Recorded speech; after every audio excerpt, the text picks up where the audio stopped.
séparer ce qui est précieux de ce qui est vil. Mais Seigneur, qu'est-ce qui reste? Je commençais à faire la repentance pour mon mari. Je commençais à faire la cure d'âme pour mon mari. J'ai dit, bon, dis-moi un peu. Dans ta vie, peut-être qu'il y a des choses que tu m'as cachées. Parle-moi. Mon mari me disait, je n'ai rien fait. Tu sais que j'ai tout dit. Tu sais que j'ai passé mes moments dans la prière. Il n'y a rien de caché dans ma vie. S'il y a vraiment rien, ici, il y a quelque chose de caché. Si vraiment le Seigneur, je suis en train de souffrir comme ça parce qu'il y a quelque chose en moi, dans ce cas, bon, on a Koufa, je ne vais pas guérir. Mais s'il n'y a rien, Léonie, je te dis que je sortirai de cette légion de maladie. Amen, amen, amen. Parce que c'était vraiment une légion de maladie. Et un mois après, bien aimé, 2 mois après, ils l'ont opéré. Quand ils l'ont opéré, bien aimé, c'était pas facile. Ils l'ont opéré, il est rentré dans le bloc, il a fait pratiquement près de 4 heures. Parce que là, il avait encore l'opération du cœur qui n'était pas encore bien guéri, bien aimé, mais obligé quand on opère son dos, c'était pas facile en Inde.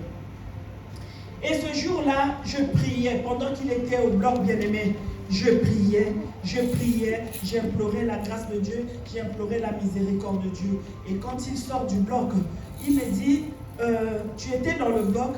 Je dis non. Alors oui, mais dans le bloc, quand je dormais, je ne sais pas, mais je t'ai vu avec Papa Jeff Tembolo en train d'acclamer quand les médecins étaient en train de m'opérer. Amen, amen, amen. Il dit, je t'ai vu avec Papa Jeff Tembolo. Et comme il était dans les vagues d'anesthésie, il me dit, Papa Jeff est ici, il nous a suivis. Je dis, Papa Jeff que tu as vu là, moi que tu as vu là, ce sont les anges de Dieu, c'est la présence de Dieu. Papa Jeff n'est pas avec nous, je n'étais pas au bloc. Amen, amen, amen. Et je croyais qu'après tout cela, tout était fini, bien aimé. Tout était fini, c'était bon, la plaie est finie. Papa a commencé ses rééducations. On devait rentrer sur Paris. Quand on veut rentrer sur Paris, je constatais que mon mari n'arrivait plus à parler. C'est-à-dire, Malobezo m'a bien dit, mais qu'est-ce qui se passe encore? On va faire des examens. Le médecin dit, mais il n'y a rien dans les prostates et tout, c'est pas grand-chose. Mais qu'est-ce qui se passe encore? Cette fois-ci, j'ai dit non. Ça, le diable veut seulement blaguer avec nous. Je paye le billet, on rentre sur Paris. Dès qu'on rentre à Paris, j'ai appelé maman. J'ai dit, maman, là, on est rentré, mais papa Mott, ça ne va pas. Là, papa Mott ne parlait plus. C'est-à-dire, si tu ne lui donnes pas à manger, il ne va pas te demander à manger. Si papa Mott va dans les toilettes, sauf qu'au bimissé là, la toilette, il peut rester toute la journée là-bas. Donc, mémoire et bouffi. Amen, amen, amen. Si c'était aujourd'hui, on l'a dit peut-être à Comina Parkinson ou Alzheimer. C'est-à-dire, papa Mott était là, il nous regardait. Tu lui donnes à manger, c'est à peine qu'il mange, il faut le faire manger. Mais qu'est-ce qui se passe? Mais on va à l'hôpital, rien. Maman me dit, toi tu dois sortir de Paris. Mais maman, je vais aller où? Je vais aller où? Entre-temps, celui qui m'a suivi, mon frère était en formation, c'est un marin au Maroc. Il me dit, viens un peu au Maroc, tu as beaucoup souffert, tu es seul là-bas. C'est comme ça qu'on va payer le billet et on arrive au Maroc. On va lire, bien aimé.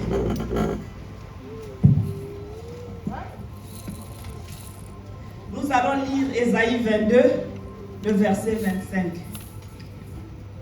Je lis la parole de Dieu dans le livre du prophète Ésaïe, au 22e chapitre, au verset 25. La Bible déclare, « En ce jour, dit l'Éternel des armées, le clou enfoncé dans un lieu sûr sera enlevé. Il sera abattu et tombera. Alléluia. Et le fardeau qui était sur lui sera détruit. Amen. Car l'Éternel a parlé. Acclamons le Seigneur des Seigneurs. En ce jour, dit l'Éternel des armées, le clou dans un lieu, le clou enfoncé dans un lieu sûr sera enlevé. C'est-à-dire la vie qu'on a enfoncée dans un lieu sûr. La guérison qu'on a enfoncée dans un lieu sûr pour que tu ne découvres pas. Pour que tes souffrances se multiplient. Pour que tu continues à pleurer. Pour que tu continues à pleurer. Pour que tu continues à souffrir. Ce clou, le Seigneur lui-même dit, sera quoi? Enlevé. Ça veut dire, il y avait un clou dans la vie de mon mari. Sa vie était enfoncée. Sa vie était enfoncée dans un lieu sûr. C'est-à-dire, pour le monde des ténèbres, lui devait mourir. La vie enfoncée dans un lieu sûr. Vous priez ou pas, il n'y aura pas de solution. J'ai commencé à demander au Seigneur, mais qu'est-ce qui reste encore? Tout est fait, les opérations sont faites, ni Netikali ni Nizambe. Pourquoi il devient comme ça? Ça dit, même quand on était ici, tu vas à l'hôpital, on te donne le Dafargon. Aussi, au Moni Pompidou, vous partez là-bas, le médecin ne sait pas quoi vous donner. Maman Claudine va presser, papa me donne Dafargon. Quelqu'un qui ne parle pas, quelqu'un qui ne marche pas. Dafargon, il y a combien? Je crois que c'est 1 euro combien? Comme le Doliprane. Mais j'ai demandé au médecin, je vais faire quoi avec le Dafargon? Il ne marche pas, il ne parle pas, il n'y a rien. Ça dit, papa, je lui demande, papa, tu as combien d'enfants? Papa dit, je n'ai pas d'enfants. Vous voyez le niveau? Papa Mbot. Sa vie enfoncée dans un lieu sûr. Il se dit, toi, tu ne te releveras pas. Toi, tu dois continuer à souffrir. Toi, tu dois continuer à pleurer. Tu dois continuer à subir. Oh, si j'étais vous à ma place, j'allais dire non et jamais. Parce que les clous que eux, ils ont enfoncé ta vie, qu'ils ont enfoncé dans les ténèbres pour que tu souffres, il y a un Dieu qui a dit, ça sera enlevé. Quelle que soit la profondeur de ce clou, quelle que soit la taille de cette pointe, quelle que soit la taille de ton problème, quelle que soit sa dimension, quelle que soit sa longueur, quelle que soit l'auteur, quelle que soit l'Iboulou de Basali, quelle que soit la profondeur de ce but, ce clou sera enlevé. Et ça doit être enlevé. Amen, amen, amen.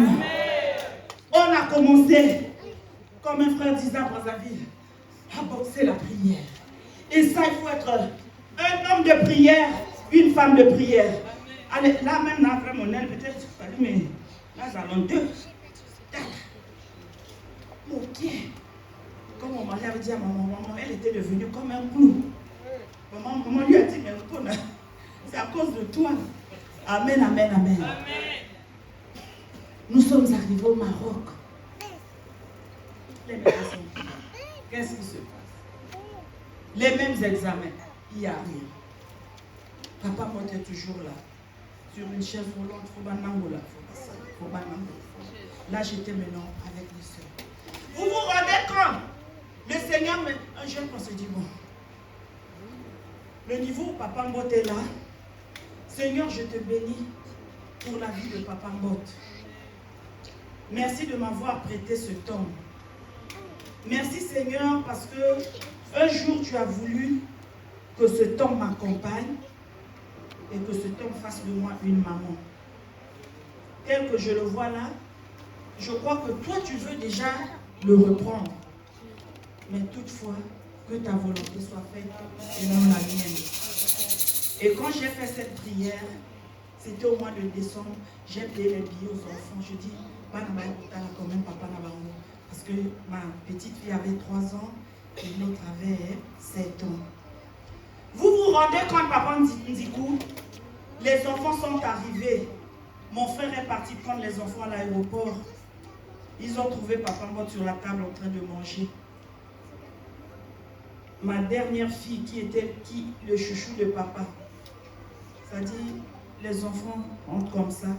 Papa en train de manger, papa en train de regarder les enfants. Sans dire un mot, papa. Et c'est ma première fille qui a commencé à pleurer, Keren.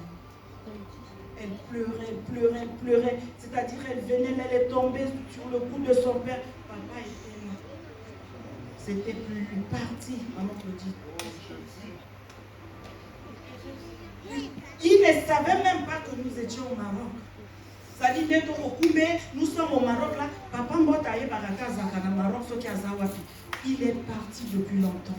Le clos enfoncé dans un lieu sûr sera enlevé.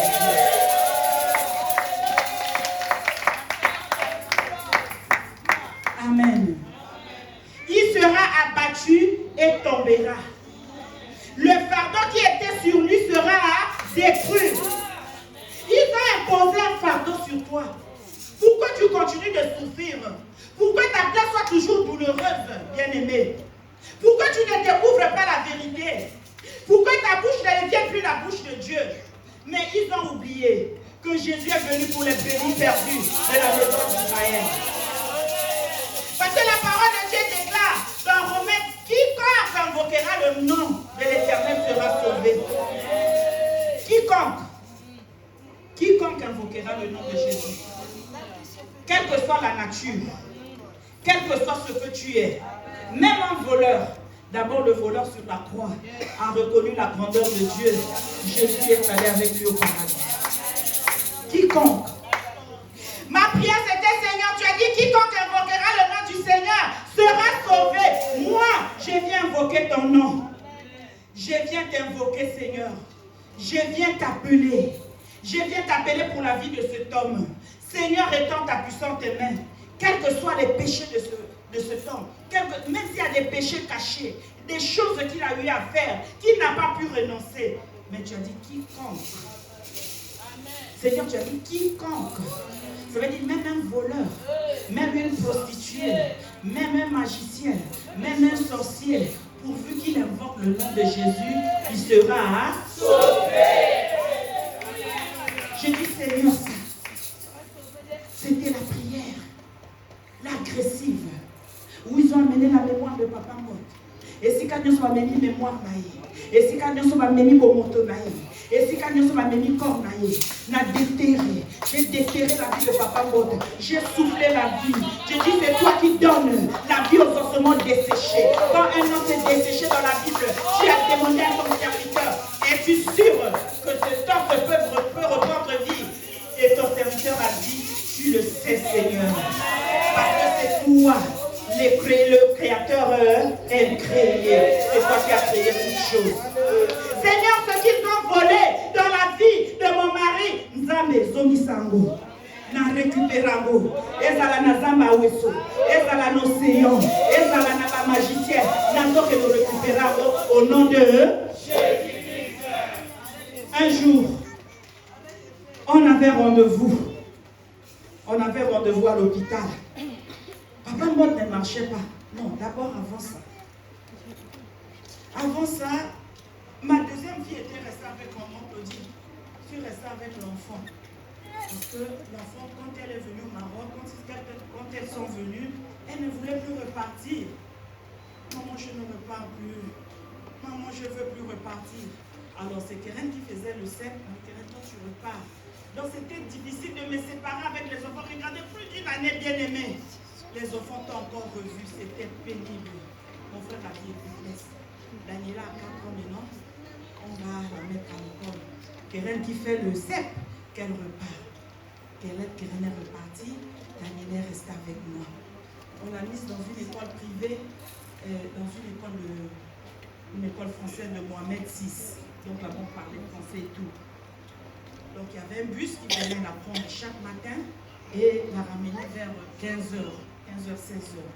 Et un jour, j'ai passé, je ne sais pas, j'ai passé, maman Claudie, toute la journée dans la prière en train de lire aux semences desséchées. Je dis, Seigneur, tu es capable de redonner vie aux ossements desséchés. Donne vie aux ossements desséchés. Dans la vie de Paul Mbote. Seigneur, donne-le parler. Fais sa koyoka. J'étais là toute la journée. Et quand ces gens-là m'appellent, moi je descends pour aller prendre l'enfant. J'ai laissé Papa Mbote au salon. Il était en train de voir la télé. Là, il était perdu. C'est-à-dire, il parlait, mais il ne savait pas qu'il était lourd. Mais pourtant, on parlait. Même l'enfant était là. Le monde est ténèbres, bien aimé. Ne blaguez pas avec le monde des ténèbres, on va tous s'accamater. Il y a des gens qui ont des combats. Alors, combat avec grand C. Il y a des petits, il y a des grands combats. Quand je descends pour aller prendre l'enfant, je remonte. Je trouve Papa Mbote. Il est debout, il regardait la fenêtre. Notre fenêtre donnait vers le salon, sur le mouvement.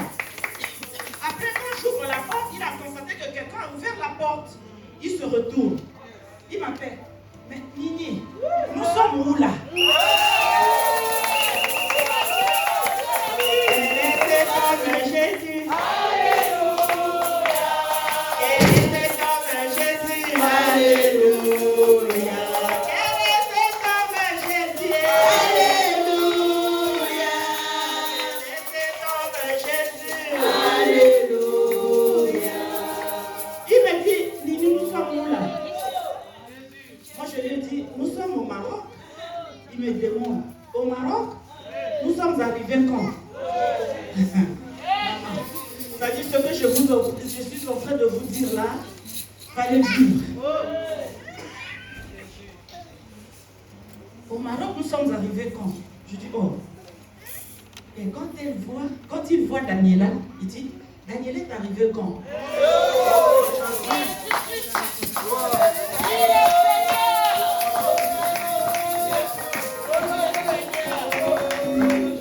Daniela est arrivée quand? Je dis, oh, toi tu n'as pas vu les enfants pendant les fêtes? Alors, qui était venu ici? Amen, amen, amen. Perdu. Donc, à la Guinée, à Okufa, on se montre desséché. Daniel est arrivé quand? Je dis, Daniel est arrivé en décembre. Je dis, mais quand tu es souvent avec l'enfant, alors, dis-moi, on est. Mais, il me dit, mais on était censé être à Paris. Là, on a déjà fait plus de 3 ou 4 mois bien aimés au Maroc. Ils ont gagné Barani Tetoza qui n'a pas perdu. C'est ce jour-là, Dieu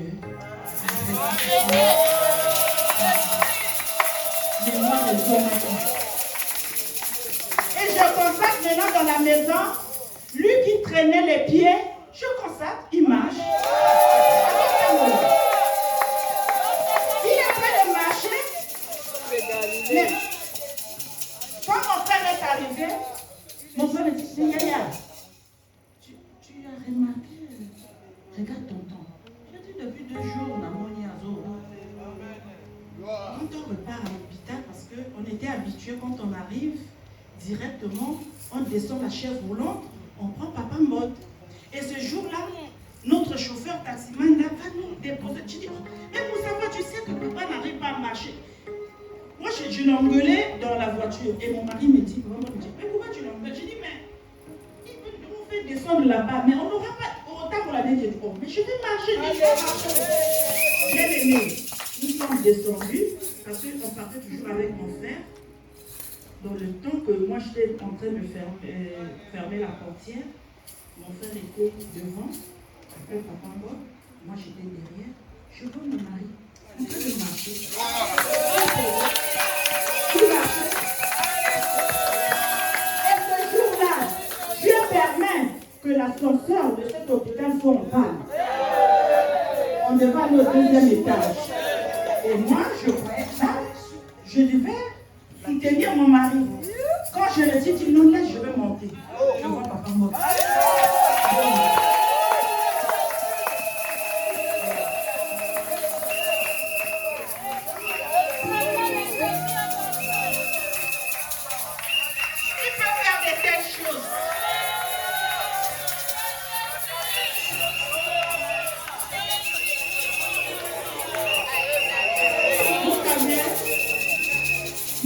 Un frère ici qui nous aidait dans les autres. Le jour que je partais au Maroc avec papa Mbot, il me disait, maman, vas-y, je me prépare, je sais que le pire va arriver, parce qu'il savait que dès que tu es au Maroc, c'est là-bas que papa Mbot va mourir. Il savait. Mais le jour, comme il n'appelait pas, il croyait que c'était la même chose. Il appelle un jour, c'était pendant l'été. Ah, maman, mais nazo benga ozo swate. Quelle est la mer? Toi, on a la mer. Oh, pourquoi ça dit la mer? Non, non, non. Toi, papa Mbota se distrait un peu là-bas. Il dit, papa Mbota. Il dit, on met la vidéo. Je lui ai mis la vidéo. Daniel était en train de se laver, papa Mbot était là à habiller ma pantalon. Il dit, tu as vu papa? Il dit, maman, tourne la main ici, tourne. Il ne pouvait pas croire, parce que c'est lui qui soulevait papa Mbot. Ça dit, même le jour que nous sommes allés au Maroc, il était désespéré, il savait que là, Azo l'a abusé. Amen. Ce frère-là aujourd'hui, alors, il le témoigne, il dit par toi, lui, si je peux accepter Dieu, c'est à cause de papa. le clou enfoncé dans un lieu sûr. Quel est le clou bien-aimé de ta vie qui va enfoncer dans un lieu sûr? Et tu crois que ce clou ne sera pas enlevé. Tu crois que ce clou ne tombera pas. Mais moi je viens te dire ce soir, il y a un clou qui était plus que toi, qui était enfoncé dans un lieu sûr, qui que ce clou était devenu désespéré. On était désespéré, on ne croyait plus enlever ce clou. Mais un jour, le Seigneur qui t'a créé, le Seigneur qui m'a créé, a décidé d'enlever ce clou enfoncé.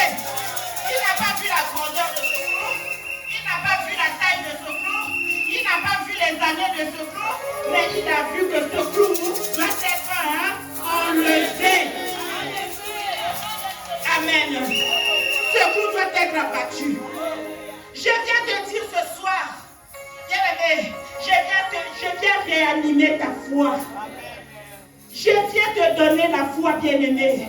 Ne crois pas que ton problème dépasse pour les autres. Ne crois pas que toi tu souffres plus que les autres. Mais j'aimerais te dire, ce problème-là sera enlevé.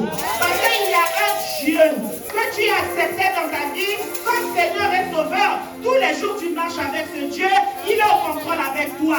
Moi aussi je croyais que le clou enfoncé dans ma maison ne sera jamais enlevé, ce clou ne sera jamais abattu. Mais un jour il a dit, puisque moi Jésus, ils ont enfoncé les clous sur mes mains, ils ont enfoncé les clous sur mes pieds, et ce clou a été enlevé. Quand il s'est montré à ses disciples, il n'y avait plus de clous, il n'y avait plus de pointes, Jésus était redevenu normal. Puisque la vie de Jésus était redevenue normale, ta vie aussi redeviendra normale. Parce que ce clou sera abattu. Amen, amen, amen. Ne sépare-toi de ce qui est précieux et de ce qui est vil. Il n'a pas encore fini. La parole de Dieu déclare, il est le même hier, aujourd'hui, éternellement. Il n'a pas fini avec toi. Ce qu'il a fait dans la vie de Papa Mbok, il peut le faire. Il le fera dans ta vie. Il n'est pas exception de personne. Mais toi, marche avec Jésus. Toi, crains Jésus. Ta bouche deviendra la bouche de Jésus. C'est-à-dire, quand tu vas invoquer ce Dieu, il va t'exaucer. Quand tu vas l'appeler, il viendra. Amen, amen, amen. Le coup sera levé. Il sera abattu et tombera.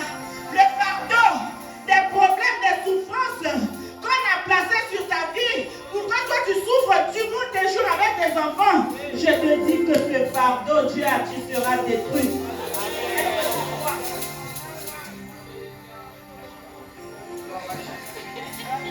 Acclamons Jésus. Amen, amen, acclamons le Seigneur.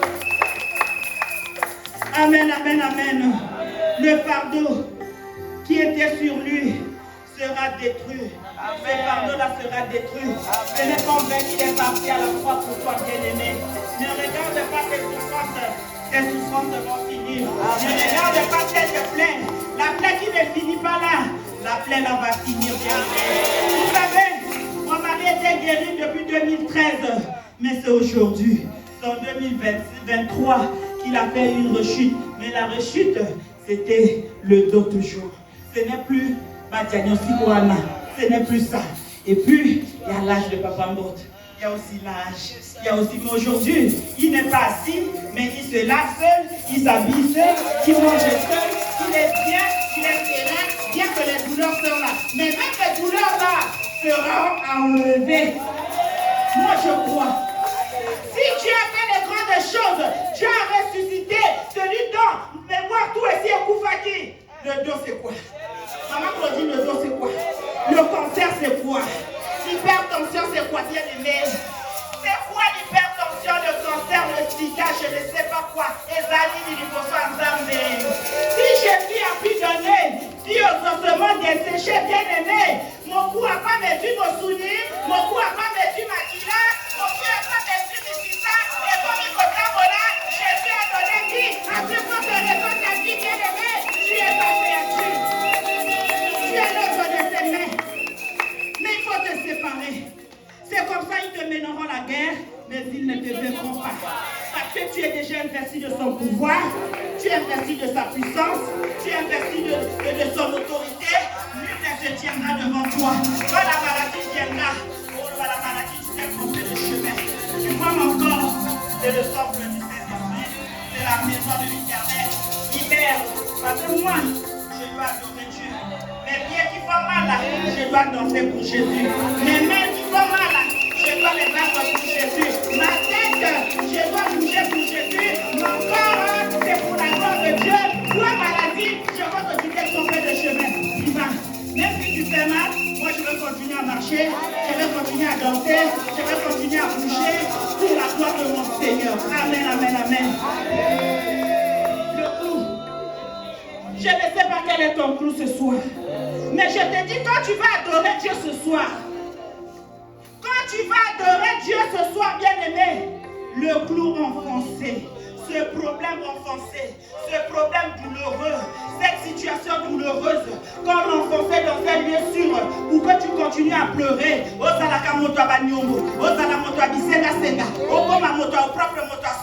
Le clou là va être enlevé cet après-midi, dans l'adoration de cet après-midi. Même dans la famille, vous mourrez avec une maladie bien aimée. Ce soir, cette maladie qui a été enfoncée dans un lieu sûr avec les interdits, pour que vous ne découvrez pas la vérité, au travers de l'adoration de cet après-midi, cette maladie sera enlevée. Ça sera enlevé au nom de Jésus. Qui croit que ça sera enlevé? Qui croit que ça sera enlevé?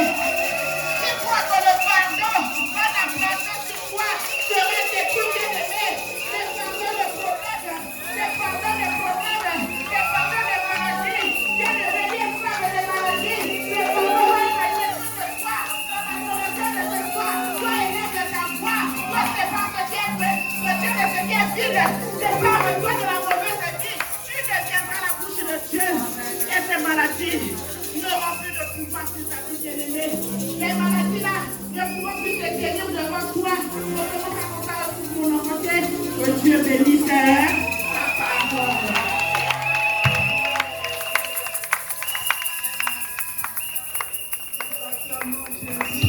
Clamons pour la parole.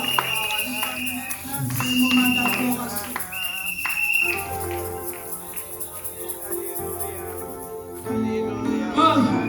Commençons à élever le nom du Seigneur. Le clou enfoncé dans un lieu sûr. Quel est le clou qui a été enfoncé dans un lieu sûr? Est-ce que c'est les études de tes enfants? Est-ce que c'est ta santé, c'est ta famille? Est-ce que c'est la situation de ta famille? Est-ce que c'est ton travail? Quel est ce clou?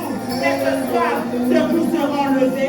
Le fardeau qu'on t'a imposé, ce fardeau de maladie, ce fardeau de difficultés, ce fardeau sera détruit. Oh Jésus.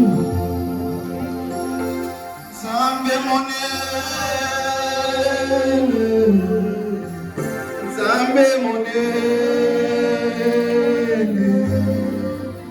Zambe nanga, mosusu azalite. Zambe monene, Zambe Moyanga nini na pesa na yo Emi Nzambe monene Nzambe monene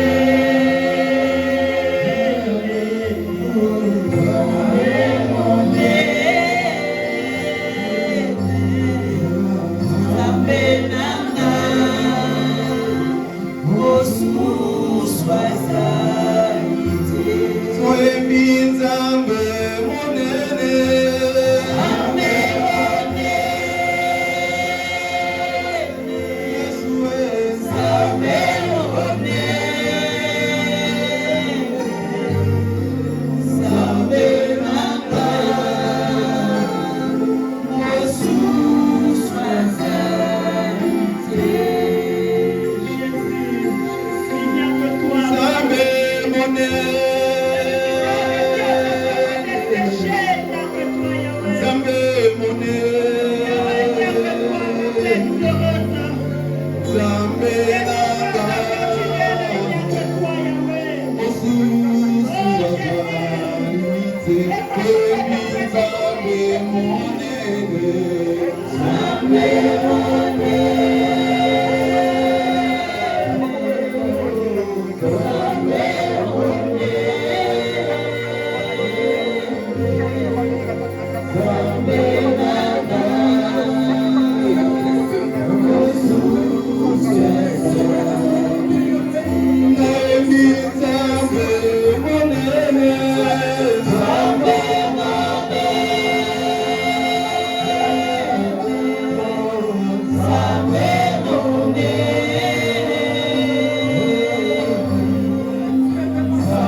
Je ne peux imaginer combien ça coûterait. À la croix, il a pris ma place. Un Dieu il est fidèle.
Money.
Tu es le véritable Dieu.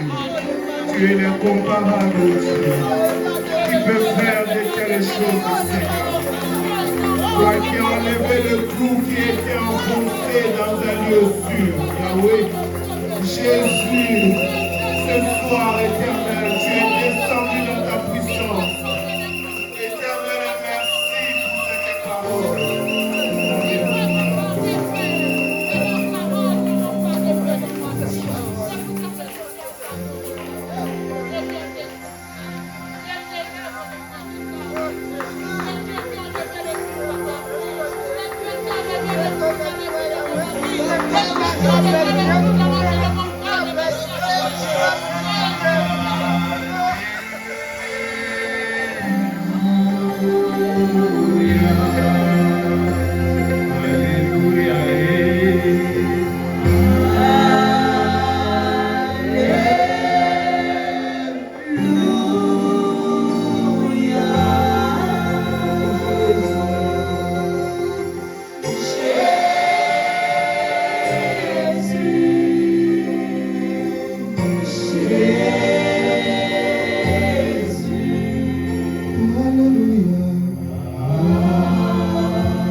Dieu nous a parlé, Dieu nous a délivrés, il a enlevé le plaies, il a enlevé la malédiction, il a enlevé la condamnation, il a enlevé la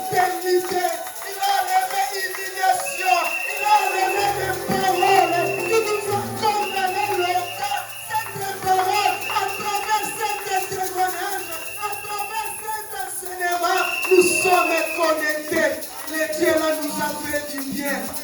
Le Dieu de grâce, le Dieu de confirmation. Amen, amen. Nous allons passer à notre deuxième, encore troisième, quatrième adoration avec nos offrandes. Nous allons tenir nos offrandes, nos dîmes, nos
Non, on se calme, on se calme. On se calme. On va pascaliser les matières. Bon, on se calme, les jours J, hein. On va boucher là. Ah, on va balancer ma matière, mais hein. On se calme, seulement on se calme. Est-ce qu'il y a quelqu'un qui peut me dire Amen? Aujourd'hui, je vous ramène dans le livre de Genèse. Aïe, aïe, aïe, aïe, aïe, aïe. Aïe, aïe, aïe, aïe, aïe, aïe. On va bienvenue dans le livre de Genèse. Je suis en train de regarder, il y a un monsieur qui s'appelle Joseph. Joseph a eu plusieurs songes dans sa vie. Amen. Hein? Il a eu tellement de songes dans sa vie et puis il a interprété les songes. Amen. Sa famille, même ses frères l'appelaient faiseurs des songes. Amen. Hein? Est-ce que vous savez, Joseph a eu même des songes qu'il a même créé des nuits? Il a eu des songes de sa révélation, mais ça l'a créé même hein, des nuits. Toutes les intercessions. Amen. Les intercessions, tu as fait, je ne sais pas, plus de 1000 depuis que tu es au ministère. Amen. Tous ces intercessions-là, tous ces séminaires, tous ces symposiums ne se ressemblent pas. Ça peut se suivre, hein, mais ne se ressemblent pas. On a déjà fêté un anniversaire de 1 an. Mais le deuxième et le premier, ça se ressemble. Le deuxième, ça sera plus spécial que la première.